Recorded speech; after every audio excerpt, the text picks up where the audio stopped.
snake. Setting off again, the pair followed Cato's directions, traveling towards the northern part of the forest with its little lake. Jurumf remembered it well. It was here that he'd met Mother Duck and her ducklings. Not knowing how to swim, the gorilla told Honey Bear how much he wanted to float on the lake. And soon after saying this, he'd made the first of several visits to Mother Duck, who had been happy to try and teach him. After a while, he actually got as far as putting his feet in the water, but he hasn't learned to swim yet. The ducklings were growing up now, and they greeted the pair with a chorus of quacks as they passed by, wishing them good luck on their journey. Continuing onward, they soon came upon a little circle of trees with very dark bark. Cato had mentioned these, and it showed they were still going in the right direction. "And over there is the fork in the trail," Jurumf said, remembering the map. "Yes," Honey Bear agreed. "This is where we must take the left-hand way." A short while later, Jurumf suddenly stopped.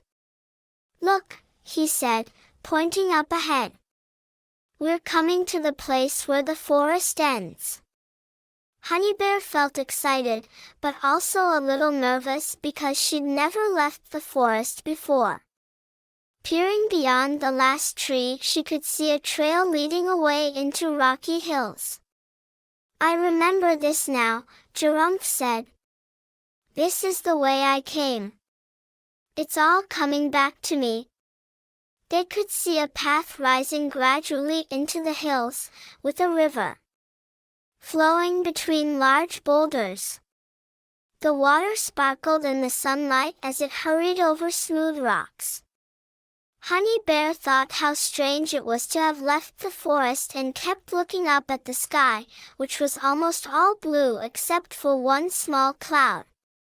"That cloud has no friends," she thought. "I wonder if it's lonely up there all on its own?" Turning to Jurumf, she said, "Don't forget how Cato told us we must keep an eye out for people." "Yes, I know, I hadn't forgotten." Jurumf raised a hand and pointed ahead. "You see that gray line in the distance?" Honey Bear looked where he was pointing and nodded. "That's a road," Jurumf continued. "And the red thing moving along it is a car."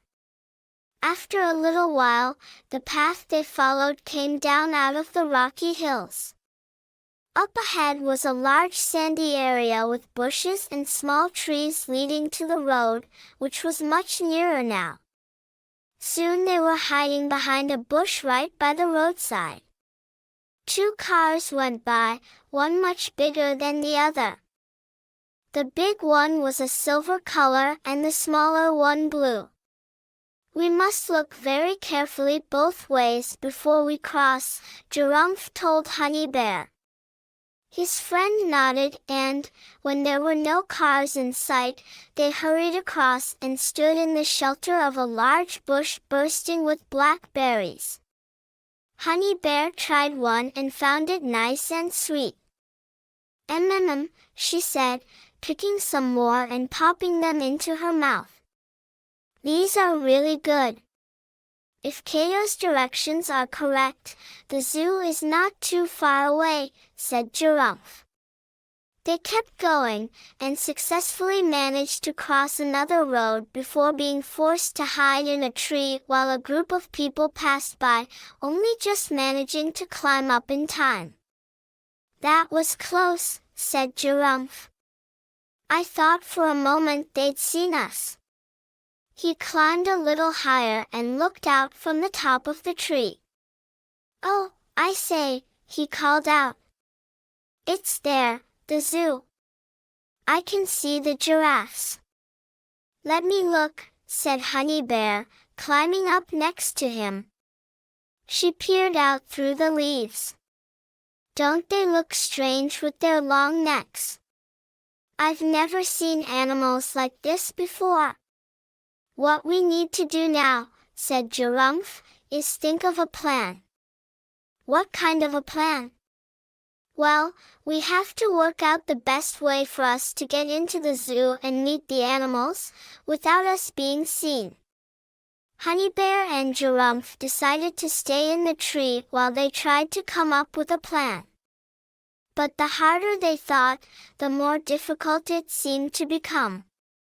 I can't think of anything, Honey Bear said after several minutes had passed. Nor can I, Giraffe agreed, shaking his head. Didn't you think about this before we set off? Honey Bear asked, feeling a bit cross. Not really, said Giraffe. I was so excited about making the journey that I didn't get further than that.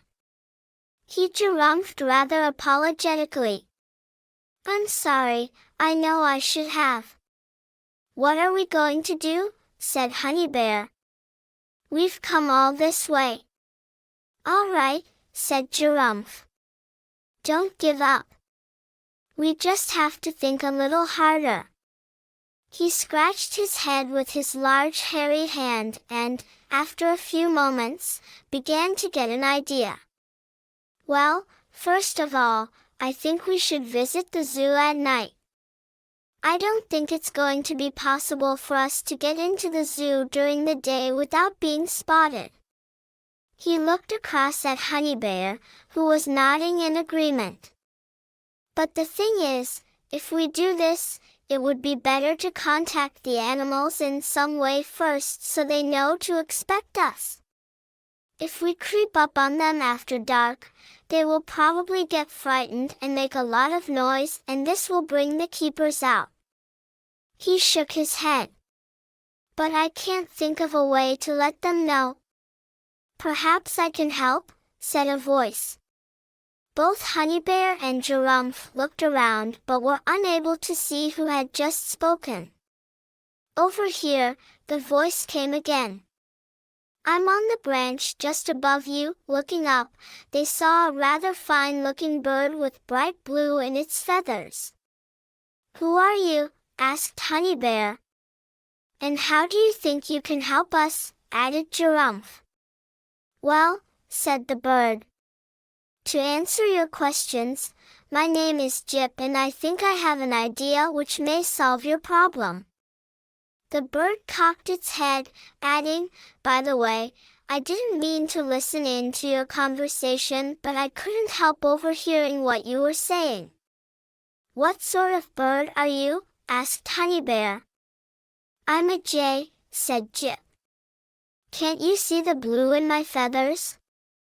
Yes, I can, Honey Bear replied. It's just that I've never met a jay before. So, what's this idea? Giraffe asked, anxious to hear what the bird had to say. It's simple, said Jip. If you give me a message, I can fly into the zoo and give it to whoever you want. Honey Bear clapped her paws in delight. That's a brilliant idea. She looked at Giraffe. Don't you agree? Yes, I do, Giraffe said, without hesitation. It's just what we need. What do you want me to say? Asked the jay. Giraffe thought for a few moments, leaning back against the branch. Say that we'll be there tonight, he said, at last. But not until after it's been dark for some time. Who would you like me to give the message to? Said Jip. Best to tell the giraffes and they can pass it along, said Giraffe. They're more sensible than some of the other animals. He lifted a large hairy hand. Whatever you do, don't tell the parrots. They can't help repeating everything they hear, and the keepers at the zoo will soon learn what's happening. Got it, said the jay. Shall I go now? Yes, please, said Honey Bear and Giraffe together. You wait here, said Jip. I'll be back as soon as I can. With a flash of blue, the jay spread its wings and flew away.